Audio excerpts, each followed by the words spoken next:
চাকরি করে এবং চুক্তির কোনো শেষ নাই। প্রতি 3 বছর পর পর আবার চাকরের মতো এসে আবেদন করতে হয়, আবার রিনিউ করতে হয়। এই ধরনের বৈষম্যের জন্য আমরা রক্ত দেই না। এবং একটা প্রতিষ্ঠানে একটা আন্দোলনকে লিড দেওয়ার জন্য 36 জন লোক বা 76 জন লোক দেশদ্রোহী হয়ে গেল। ওই প্রতিষ্ঠানের প্রধান গোয়েন্দা সংস্থা বিগত সময় কেন বুঝলো না যে এরা দেশদ্রোহী? আমি মনে করি আমি যদি এনসিপির পক্ষ থেকে দেশদ্রোহী হই, সেটার কিছুটা দায় সিনিয়রদেরও বলতে হবে। Yes or no? আপনারা কি আমাকে দেশদ্রোহী 1 বছর পরে পেলে শেষে 1 মাসে 1 দিনে আমাকে দেশদ্রোহী মামলা করবেন? এটা কোন ধরনের অথরিটি, কোন ধরনের প্রতিষ্ঠানের প্রধান যে প্রধান হয়ে এদের নামে দেশদ্রোহী মামলা করতে পারে?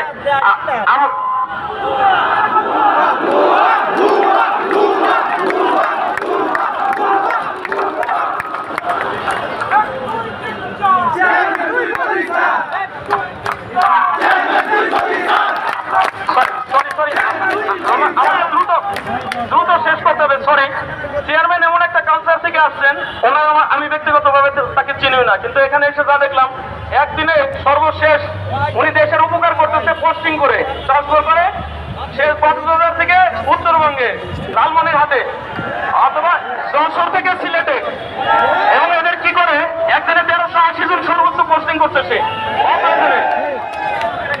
কি করে পসিবল? যে লাইনম্যানকে একটু এই লাইনম্যানকে নিয়োগ দেওয়ার সময় কন্ডিশন ছিল যে এদের চাকরি বদলির অযোগ্য, অর্থাৎ বদলি করলে সে নতুন লোকেশনে গিয়ে লাইন খুঁজে বের করতে করতে ক্যাজুয়ালিটি ঘটে যাবে। সেই লাইন টেকনিশিয়ান লাইনম্যানদেরকে সে অযৌক্তিকভাবে বদলি করছে, যে বদলিটাতে আবার এদের সিএডি আছে, তাই না? সরকারি মাল দরিয়ানে ঢাল, সম্ভবত 17 থেকে 20 কোটি টাকা সে অপচয় করছে।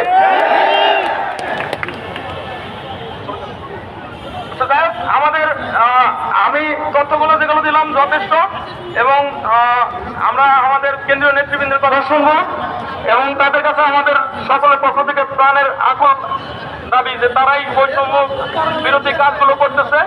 প্রতিষ্ঠান বা প্রাতিষ্ঠানিক বৈষম্য দূরকরণের জন্য পল্লী বিদ্যুৎ অন্যতম একটা খাত। এখানে বৈষম্য না থাকলে আমরা 14 কোটি লোক উপকৃত হবো। এই 14 কোটি লোকের দিকে তাকিয়ে আমি আমার অবস্থান থেকে আপনাদের পক্ষ থেকে এনসিপির নেতৃবৃন্দের কাছে আহ্বান জানাচ্ছি, আমাদের শুধু একটাই দাবি, বৈষম্য দূরকরণ, চাকরি নিয়মিত করুন, এই তো? অন্যান্য যে বিষয়গুলো আছে এগুলো নেতারা মিলে আলোচনা করবে। এই আহ্বান রেখে আমি শেষ করছি, তাদেরকে ধন্যবাদ। আসসালামু আলাইকুম। এনসিপির শ্রমিক লীগের সংগঠক আবু আব্দুল্লাহ ভাইকে এই পর্যায়ে আমাদের মাঝখানে বক্তব্য রাখবে এনসিপির সিনিয়র যুগ্ম সদস্য সচিব নাহিদা সরোয়ার দিবা। আপুর জন্য একটা জোরে করতালি হবে। নাহিদা সরোয়ার দিবা। আসসালামু আলাইকুম। আমার ভাইয়েরা, আমার বোনেরা এখানে দিনের পর দিন তাদের দাবিতে এখানে আন্দোলন করছে, কিন্তু তাদের সাথে কোনো আলোচনায় বসা হয়নি। কেন বসা হয়নি কোনো আলোচনায়? যে যৌক্তিক দাবিতে তারা নেমেছে, আমরা এনসিপি তাদের সাথে সংহতি জানাতে এসেছি।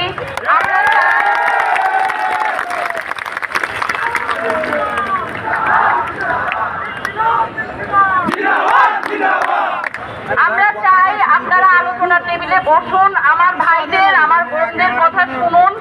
আপনারা যদি আলোচনা করে সমাধানে না আসতে পারেন, এনসিপি আমার ভাই বোনদের সাথে এই রাস্তায় নেমে আসবে। ইনকিলাব ইনকিলাব ইনকিলাব ইনকিলাব, গোলামি না আজাদি, আজাদি আজাদি। এনসিপি আপনাদের সাথে আছে, ইনশাআল্লাহ আমরা একটি যৌক্তিক সমাধানে আসব। ইনকিলাব জিন্দাবাদ।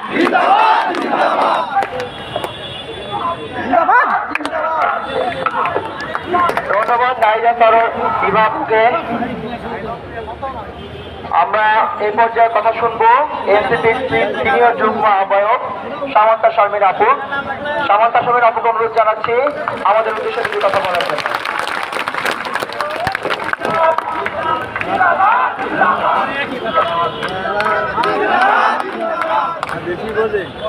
আমার সম্মানিত ভাইয়েরা, আমার সম্মানিত বোনেরা, আসসালামু আলাইকুম। আপনারা গত 12 দিন ধরে যেভাবে কষ্ট করে ঝড় বৃষ্টির মধ্যে আপনাদের দাবি দেওয়া সুশৃঙ্খল ও শান্তিপূর্ণভাবে উপস্থাপনের জন্য এই শহীদ মিনারের পাদদেশে উপস্থিত হয়েছেন, আপনাদের সকলকে আমার শ্রদ্ধা ভক্তি এবং সালাম এবং সম্মান জানিয়ে বক্তব্যটা শুরু করছি। এই জুলাই গণঅভ্যুত্থানের পরে বাংলাদেশের সকল মানুষের অসম্ভব আশা আকাঙ্ক্ষা নিয়ে আমরা বাংলাদেশ 2.0 প্রবেশ করেছি। আমরা এমন একটি বাংলাদেশ গড়ে তুলতে চাই যেখানে কোনো ধরনের কোনো বৈষম্য আমরা হতে দেব না। আমরা দেখেছি বিভিন্ন ধরনের বেসরকারি খাতে নানান ধরনের বৈষম্য আছে, কিন্তু আমরা এটা ভাবতে পারি নাই সরকারি বিভিন্ন খাতে শ্রমিকদের সাথে বৈষম্য করা হচ্ছে দিনের পর দিন। আমাদের ভাইয়েরা, আমাদের বোনেরা যারা রাস্তায় নেমে আসতে বাধ্য হচ্ছেন বিভিন্ন যৌক্তিক দাবি দেওয়া নিয়ে, তাদের সাথে আমরা সব সময় সহমতি জানিয়ে এসেছি, কারণ আমাদের উপর ঐতিহাসিক দায় আছে বাংলাদেশের সকল বৈষম্য আমরা দূর করে ছাড়বো ইনশাআল্লাহ।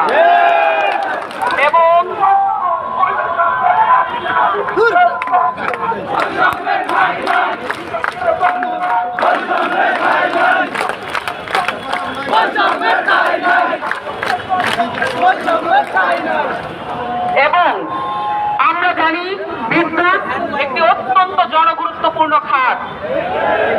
এই খাতের সাথে জড়িত নানান ধরনের কর্মচারী আছেন, কর্মকর্তা আছেন এবং শ্রমিকেরা আছেন, এবং তাদের সাথে কোনো ধরনের বৈষম্য করা বাংলাদেশের সাথে বৈষম্য করার শামিল, বাংলাদেশের সাথে প্রতারণা করার শামিল। এমন কোনো খাত নাই যেখানে দিল্লির হাত পড়ে নাই।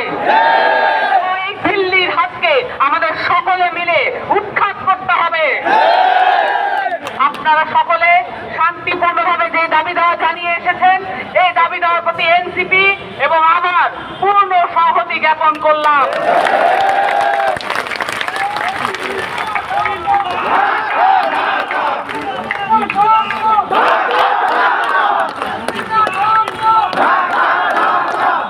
সরকারের বিভিন্ন কর্মকর্তা আছেন, সরকারের বিভিন্ন পদধারী ব্যক্তি আছেন যারা এখনো ফ্যাসিবাদের কাঠামোর যেই জায়গাটা আছে সেইটাই এখনো দেখে যাচ্ছেন। তাদেরকে দ্রুত অপসারণ করলে আমাদের বাংলাদেশের মানুষের মনে শান্তি ফিরে আসবে।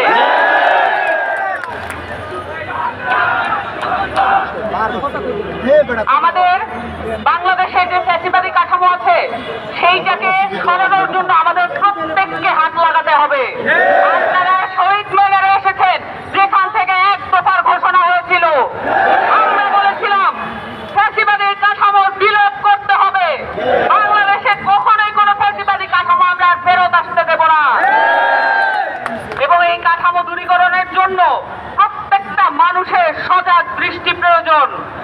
আপনারা আপনাদের দাবি দেওয়া নিয়ে বিদ্যুৎ খাতের যত সমস্যা আছে এগুলো আপনারা কর্মকর্তা, কর্মচারী এবং শ্রমিকদের জায়গা থেকে তুলে ধরছেন। এগুলোর প্রতি আমাদের সম্মান থাকবে এবং সরকারের প্রতি আমাদের উদাত্ত আহ্বান থাকবে। আপনারা এখানকার প্রত্যেকটা স্টেক হোল্ডারের সাথে আলোচনা করে সিদ্ধান্ত উপনীত হবেন যাতে কোনো মানুষ আর বৈষম্যের শিকার না হয়। আপনাদের সকলকে ধন্যবাদ জানাচ্ছি। ইনকিলাব জিন্দাবাদ।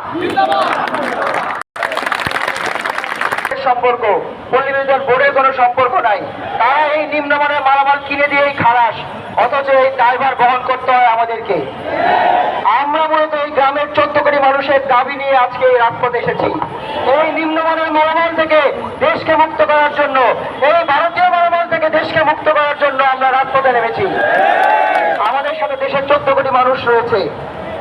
এ পর্যায়ে আমরা বক্তব্য শুনব এনসিপির প্রধান সমন্বয়কারী জনাব নাসিরউদ্দিন পাটোয়ারি ভাইয়ের বক্তব্য শুনব। তার জন্য আমাদের মধ্যে বক্তব্য নিয়ে আসছেন জনাব নাসিরউদ্দিন পাটোয়ারি।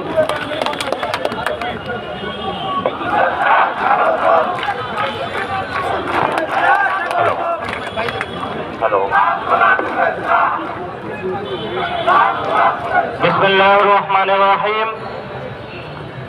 প্রথমে আমি আপনাদের ভাই হিসাবে, আপনাদের সন্তান হিসাবে আপনাদের কাছে করজোড়ে করে ক্ষমা চাচ্ছি যে আপনারা আজকে 12 দিন যাবৎ রোদ বৃষ্টি ঝড়ের মধ্যে নিজেদের যে অধিকারের জন্য আপনারা এখানে খোলা আকাশের নিচে বসে এবং শুয়ে রয়েছেন।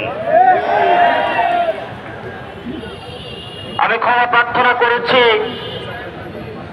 আমার এখানে সামনে বোনদের কাছে, যারা নিজেদের কোলের বাচ্চাকে রেখে, যে বাচ্চাকে দুধ খাওয়াবে, সন্তানকে স্কুলে পাঠাবে, সন্তানের স্কুলে যাওয়ার সময় একটু নুডলস রান্না করে দিবে, সেটা রেখে তারা আজকে তাদের দাবির জন্য এই আপনাদের সাথে ঝড় বৃষ্টির মধ্যে ওনারা অবস্থান করছেন। এটা বাংলাদেশের জন্য লজ্জা। যদি আমরা বাংলাদেশ গঠন করতে হয়, তাহলে আমাদের যারা শ্রমিক ভাইয়েরা রয়েছেন, যারা বৈষম্যের শিকার হচ্ছেন, তাদেরকে বাদ দিয়ে যদি নতুন বাংলাদেশের আমরা স্বপ্ন দেখি, সেই বাংলাদেশের একটি মূলা ঝুলানো হবে, সেটা সঠিক বাংলাদেশ না। আজকে 20 বছর ধরে বিদ্যুৎ খাতে সংস্কারের কথা চলছে, কিন্তু এই 20 বছরে সরকারের চেয়ার পরিবর্তন হয়েছে, কিন্তু বিদ্যুৎ খাতের যারা কর্মকর্তা রয়েছেন, যারা বৈষম্যের শিকার হচ্ছেন, আমাদের মা বোন ভাইদের আর কোনো ভাগ্যের চাকা ঘুরে না। এই লজ্জা বাংলাদেশের জন্য।